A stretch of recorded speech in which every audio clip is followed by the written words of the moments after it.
Bill was always who I wanted to play Phil. Bill and I have been friends since he was 17, I was 18. He's really one of those very, very special performers. There's a lot of soul that he puts into his characters. And then I just know him so well. So we're performing partners, we're writing partners.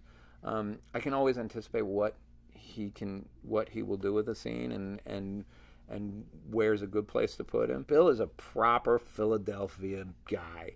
And that's what I needed, was somebody that was real, salt of the earth. You really bought him as an ex-cop, and Bill just really could do that. The hard thing is as a character, it was closest to himself of probably any character he's ever performed, which was a little bit, challenging for him, as often is true. If you're used to playing very outrageously different roles, bringing something that's closer to yourself than you've played.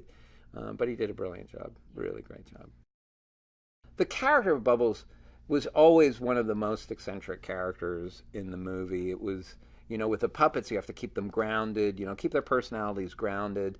And then the human characters need to play it real to keep the world real. But then you had this one character, Bubbles, who was a human who related more to puppets than to people.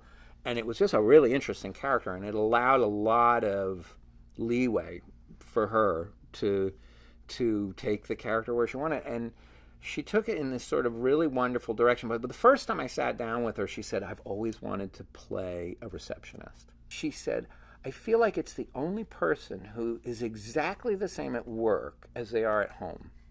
Because the person who's on that reception desk, they just make that reception desk theirs. It becomes their world. They're in control of it. And they're the only person you'll interact with in a working day who is precisely the same person as they are at home, because they have that little space. They control that little space." So she really loved the idea of being the character so she loved that desk. She just loved being behind that desk, and Phil's office was behind.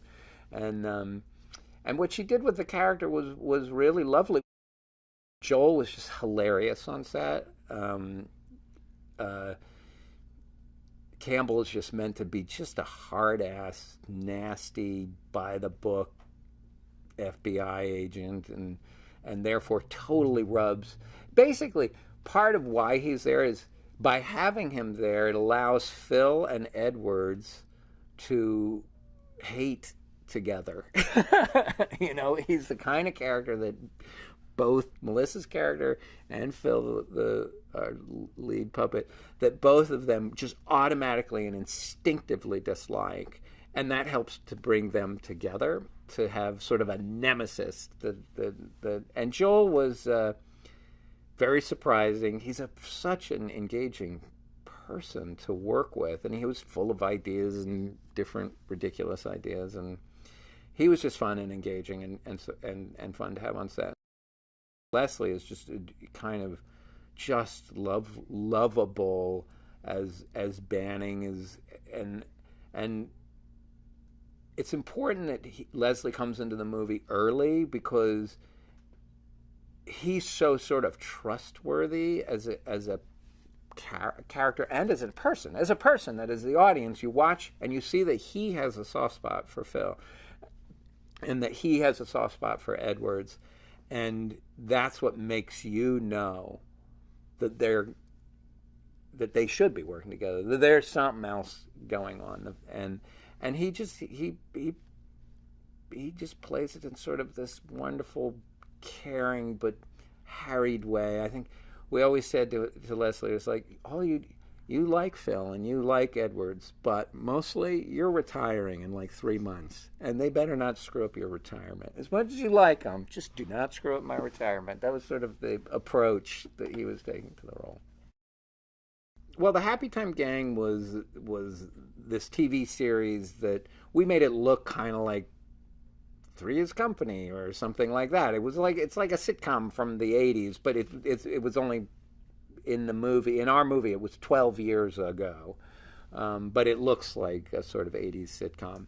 and it was the Happytime Gang, and the home base was where Jenny lived, and Jenny was the sweet, she was a nurse, she was the lead character, it was her house, and then she had the handyman Goofer who would come and fix the plumbing, and then she had Officer Shenanigans, which is played by Phil's brother Larry, was the cop, and so that's part of the fun too between the two brothers. Phil, the lead, is a real cop, or was a real cop, and then Larry played a cop, and everybody loves and appreciates Larry as a cop, and not Phil, who really was a cop.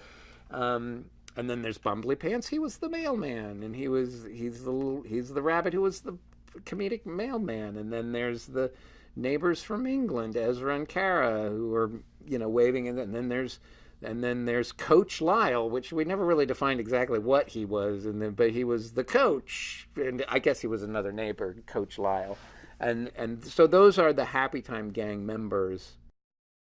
Melissa wanted to beat up one puppet, and I thought, well, wouldn't it be? I would like to be doing the puppet that Melissa beats up there, and then I put myself in a garbage can. But the funny thing was, it was a super hot day, Santa Monica Beach.